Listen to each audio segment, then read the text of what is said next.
Toc toc pasteur. Bonjour pasteur. J'aimerais savoir s'il est possible qu'une personne soit mariée et qu'elle reçoive de Dieu qu'il ne s'agit pas de l'homme de sa vie. Si elle persiste à rester mariée, risque-t-elle de perdre sa vie?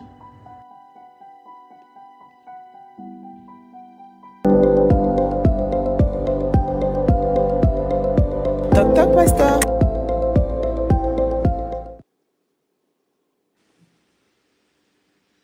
Ok, gloire à Dieu. Voici une belle question qui a entraîné beaucoup de réactions. Alors, dans les réponses que je lirai, je prendrai certaines réponses qui ont été postées durant la semaine.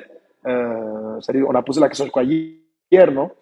Voilà, entre hier et aujourd'hui, on a eu quelques réponses très drôles et puis on prendra vraiment le plaisir de répondre à quelques-unes. Donc, Adora, hein, je sais que tu vas moi, je vais regarder quelque-chose, toi aussi, tu regardes quelque part, et puis tu me dis, et puis je vais dire la réponse de quelqu'un. Ok, alors, la question du toc-toc, elle est ainsi stipulée.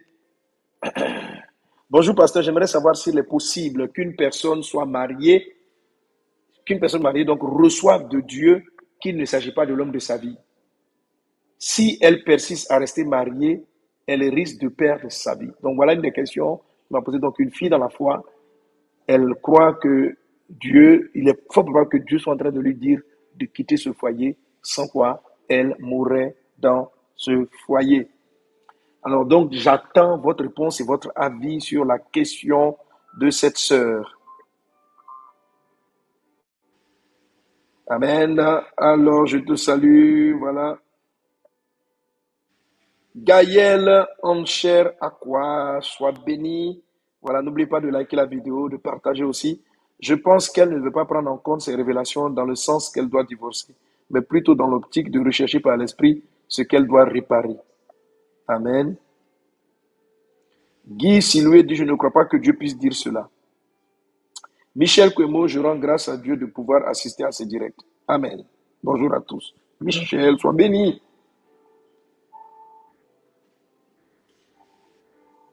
Bon, Annette nous encourage à liker. Hein? Moi, je ne suis pas très fort aux réseaux sociaux, mais liker.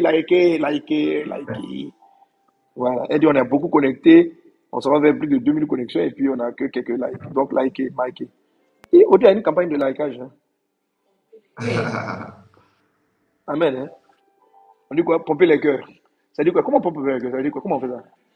Et ça compte. Et qu'est-ce que ça donne? Ça fait que c'est plus visible. Eh, d'accord, j'ai compris. Je ne comprenais pas pourquoi les gens disaient, allez, allez, allez, allez, allez, allez, allez, allez, allez. Allez. Ah, d'accord. Donc, plus on like, plus. Ah, ok. Vous aimez votre voisin. Donc, mais quelle est la différence entre puis partager? Partager, il regarde, il voit ou il voit pas. Partager, tu partages à tes amis, aux gens qui voient, c'est ça? Hein, c'est ça. Et si Bon, quelqu'un ce qui voit est sûr, pas, partagez, c'est pas likez. bien. Tout ce que vous voulez faire, faites pour que quelqu'un soit béni et que quelqu'un ait la réponse. Alléluia. Voilà. Alors, Meta et Karine dit, Dieu ne peut pas amener quelqu'un à divorcer, cela ne vient pas de Dieu. Tant que c'est une révélation qu'elle demande toujours au Saint-Esprit. Elle doit plutôt essayer de comprendre ce que Dieu veut lui dire à travers ce message. Mais je ne pense pas que Dieu veut qu'elle divorce. Voilà, donc on a différentes réponses. Je vais prendre aussi quelques-unes qui ont été données précédemment. Adora, est-ce que tu as quelques...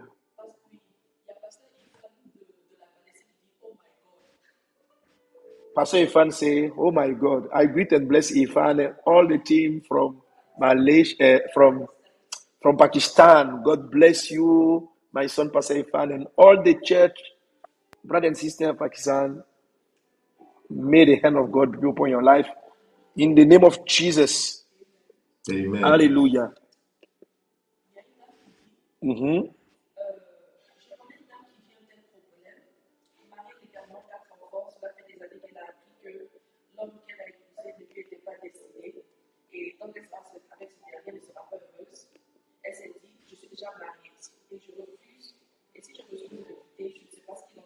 Mhm.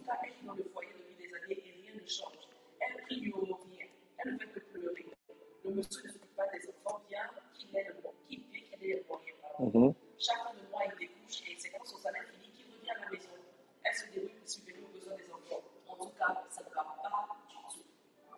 Donc, bon, je ne sais pas si vous avez entendu ce qu'il a adoré à lui. Il s'agit donc d'une dame, quelqu'un rend le témoignage qui connaît une dame qui est dans une situation similaire. Autrement dit, elle a reçu plusieurs révélations qui lui ont dit qu'elle ne sera jamais heureuse dans ce foyer si elle insiste. Et cette dame-là a refusé d'écouter ses différents conseils et ses différentes voix. Et aujourd'hui, jusqu'à présent, malgré ses prières, elle continue de souffrir. Alors, si toi qui as posé la question, tu la connais, demande-lui de se connecter parce qu'aujourd'hui, par la grâce du Seigneur, Dieu va lui donner une réponse. Et comment résoudre ce problème? Par la grâce de Dieu. Alléluia. Alléluia. Je lis quelques réponses. Jemima Rose dit, ton désordre que tu veux créer là, ne mêle pas Dieu à ça. Pardon. Hein? Voilà, elle a répondu hier. Elle dit rendez-vous demain. Ce qui est sûr, tu dois rester dans le foyer là. Emmanuel Roland dit, si tu as penché l'autre côté, il faut être franc. Je ne sais pas de quel côté il pense. Si tu es parti d'un côté, sinon le modèle que tu es dedans, wallahi, même que Dieu est surpris d'être étonné. Brice Arthur Godot, ma chérie, tu es dedans, c'est pas contrat, c'est alliance. Dès que tu dis oui, c'est comme GPS, l'itinéraire est calculé. Christy Pérez, oh, vous là même, hein, mariage là, c'est pas le yo-yo, hein? Qu'est-ce qu'il y a? Normalement, si ce n'est pas ton mari, je suis sûr que Dieu te l'a révélé bien avant le mariage. 2. Maintenant, sache qu'une fois marié, même si tu penses que c'est par erreur, Dieu prend acte, c'est scellé, ma chérie, c'est scellé. Tu es dans ton foyer comme, hein, il faut rester concentré. Commence par apprécier le bon et travaille pour l'améliorer. 3. Que faire si tu constates que tu as fait une erreur?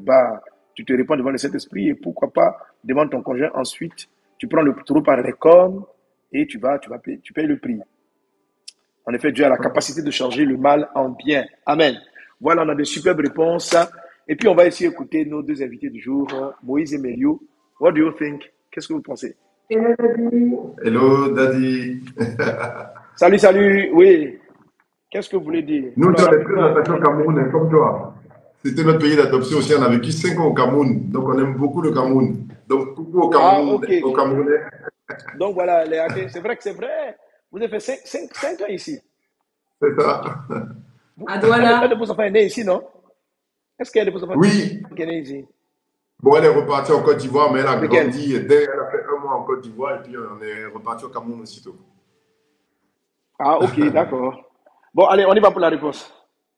D'accord, donc pour la réponse, alors, moi, par rapport à la question de la sœur. C'est ça, par rapport à la question de la sœur, je pense que le vrai problème, ou bien la vraie question ne se situe pas au niveau de ce qu'elle pose. Dieu lui a dit. Déjà, est-ce que vraiment c'est Dieu qui lui a dit? Parce que effectivement, tout part de là. Je ne vois pas de challenge par rapport à son couple elle-même. Elle ne parle pas des difficultés peut-être qu'elle vit dans le foyer. Elle part sur une révélation. Donc, si cette révélation, et je pense qu'elle est fausse, mais si cette révélation est fausse, elle remet tout en cause, rien qu'à partir d'une révélation, un Dieu m'a dit. Ok, ça peut être juste ses émotions, ça peut être charnel, ça peut être qu'elle passe par une forme de dépression, je ne sais pas, n'importe quoi, mais elle va accuser Dieu, en guillemets, elle va prendre comme prétexte Dieu m'a dit pour faire quelque chose qui n'a pas de sens. La vraie question, c'est de challenger ce qui se passe en ce moment dans son couple et puis de s'en remettre, par exemple, aux différents MS Live où tu as traité la question du divorce et ça pourrait justement, après analyse, après prière, lui permettre de savoir exactement ce qu'elle doit faire, mais ne pas se fier uniquement à un Dieu m'a dit. C'est un peu trop simple. Ok. À mon avis.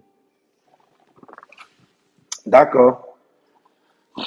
Donc, Moïse, il va vraiment plus aller vraiment dans un nombre de questionnements en ce qui concerne déjà la voix à remettre en cause. Quelle voix est-ce que tu entends réellement? C'est ça. Hein? Je ne sais pas si on t'a bien. Moi, j'avais des. Ça s'entrecoupait chez moi. Je ne sais pas si tout le monde a bien entendu ce dont tu as parlé. Alors, bon, on va aller rapidement hein, dans les réponses. Effectivement, l'approche de Moïse est la bonne. Voilà. Il ne faut pas aller directement sur la sœur, rester dans son foyer ou pas. La sœur dit qu'elle a l'air convaincue. Parce que tel qu'elle décrit, c'est comme si elle est presque sûre que cette voix vient de Dieu, qui l'amènerait à quitter le foyer sans quoi elle mourrait. OK? Alors, je veux te dire rapidement, donc, à toi qui as posé la question, à tous ceux et celles qui sont concernés par le problème. En fait, effectivement, il y a deux problèmes là-dessus. Premièrement, il y a est-ce que c'est Dieu qui me parle? Et deuxième, ma relation conjugale. Le premier aspect, est-ce que c'est Dieu qui me parle? Dans le livre de 2 Timothée, chapitre 2, à partir du verset 13, le Seigneur dit que Dieu ne peut se renier lui-même. C'est-à-dire que lorsque Dieu a dit une chose, il est fidèle à sa parole. Et en ce qui concerne le mariage, que dit le Seigneur? Dieu dit que l'homme ne sépare pas ce que Dieu a joint. Ça, c'est Marc chapitre 10, verset 9 exactement. Que l'homme donc ne sépare pas ce que Dieu a joint. Mais de quoi qu'est-ce que Dieu a joint? Parce qu'il y a quelqu'un une fois qui m'a posé le problème, il m'a dit, mais si Dieu n'a pas joint, c'est qu'on peut se séparer. Si ce n'est pas Dieu qui a joint le mariage, c'est qu'on peut se séparer. Parce que peut-être que c'est la Yes. question à laquelle tu as besoin de répondre, ma soeur. Est-ce que c'est parce que Dieu ne nous a pas joints et que nous nous sommes rejoints par avis personnel ou par contrainte ou par... Quelle que soit la cause, si ce n'est pas Dieu qui nous a unis, c'est que c'est séparable. Voilà la question que les gens se posent souvent. La Bible dit que l'homme donc ne sait pas ce que Dieu a joint. Je veux juste inviter, toi qui se poses la question, à regarder qu'est-ce que Dieu dit avant d'arriver à cette conclusion.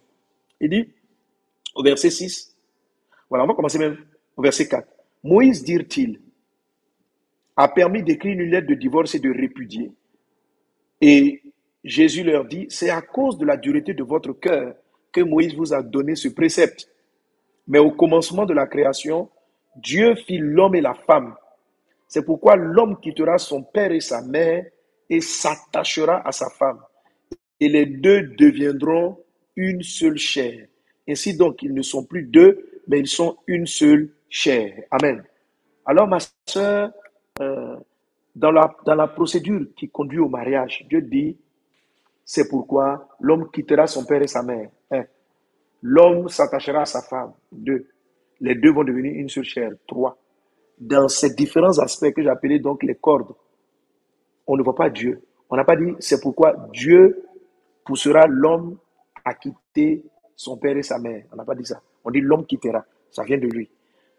Il n'est pas dit, Dieu les attachera l'un à l'autre. Non. On dit l'homme s'attachera à sa femme. Les deux vont s'attacher. 3. Les deux deviennent une seule chair. C'est-à-dire dans tous ces axes-là, on ne voit pas le nom de Dieu qui intervient là-dedans. Comme si le choix du mariage venait de vous, c'est-à-dire de toi, comment tu as quitté tes parents, comment tu t'es attaché à ton conjoint, et après comment tu es devenu une seule chair. Une fois que ces éléments sont réunis, c'est ce que Dieu prend en disant, Dieu vous a joint. Donc, mais à l'origine, Dieu n'est pas celui qui t'a fait quitter. C'est toi-même qui, après un certain nombre d'analyses de choses, a pris la décision d'être responsable de te marier en quittant père et mère. C'est toi qui prends la décision de t'attacher à cette femme, ou bien cette femme à s'attacher à cet homme. C'est toi qui prends la décision de devenir une seule chair, d'avoir des relations intimes avec la personne. C'est toi qui as décidé. Dieu n'est pas venu te prendre pour te pousser. Mais Dieu dit, une fois que ces choses-là ont été réunies, que vous êtes ensemble dans la maison, ça devient l'union que Dieu lui m'a fait. Donc il dit, ne séparez pas ce que Dieu a joint. Or, on ne voit pas en quoi est-ce que Dieu a entraîné cette jointure-là à un moment donné. Ah, mais à la fin, il prend acte. Donc Dieu prend acte des ensembles des décisions que vous avez prises. Ok?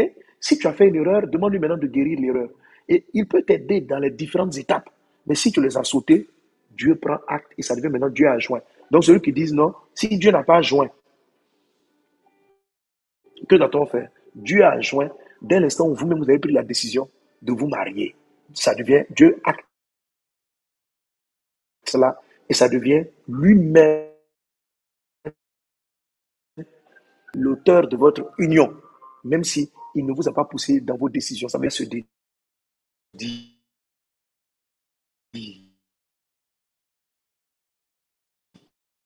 Dieu ne peut pas se dédier. Il ne peut pas dire j'ai joint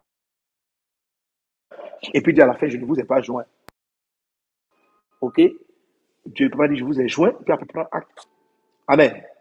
Alors autrement dit, Dieu ne peut pas se dédier. La voix que tu entends n'est pas la voix du Saint-Esprit. Ça ne peut pas être la voix de Dieu car Dieu ne peut pas se dédier. Ça, c'est la première des choses que tu dois admettre dans la réponse. Une fois que tu admets cela, parce que si tu t'autorises à accepter toute autre voie différente de celle de la parole des Saintes Écritures, alors le diable va te manipuler à dessein.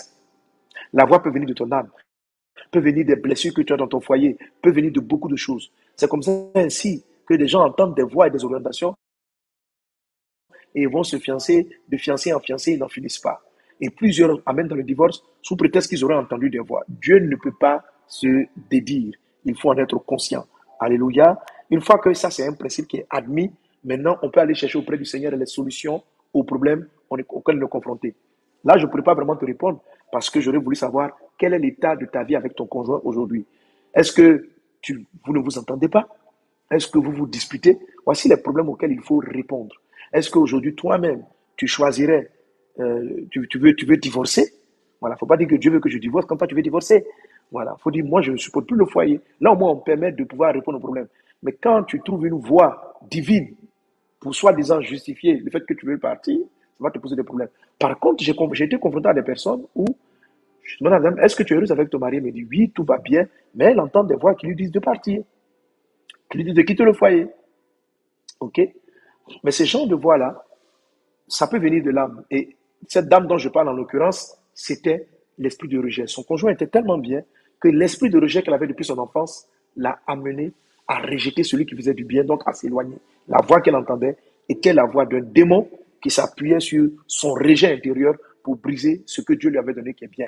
Les gens qui souffrent de rejet rejettent même ce qui est bien pour leur propre vie. Si personne te suit du rejet, que Dieu te guérisse, que Dieu guérisse ton âme et qu'il guérisse ton âme afin que tu puisses jouir de ton foyer. Alors maintenant, si ton foyer est en danger, que ton mari même est celui qui menace ta vie physiquement, tu peux opter pour l'option de séparation. Amen. C'est cela. Mais je ne vais pas rentrer dans tous les détails parce que là, c'est une deuxième question à laquelle j'ai répondu dans plusieurs Talk Pasteur. Tu vas sur ma chaîne YouTube et tu verras des séries de questions, de réponses que j'ai données au Talk Pasteur, dont celle relative au divorce. Dans quelles conditions on peut en arriver là? OK? Donc, tu verras à l'intérieur si telle est ta situation. Mais pour ce qui est concerne de la voix qui te dit de divorcer, sinon tu vas mourir, elle n'est pas de Dieu, n'aie donc pas peur d'elle, tu ne mourras point. Tu ne mourras point. À moins que toi-même, tu te laisses mourir parce que tu ne supportes plus ton foyer. Que Dieu bénisse ton couple, que Dieu bénisse ton foyer, au nom de Jésus de Nazareth. Quelqu'un donne un bon amen.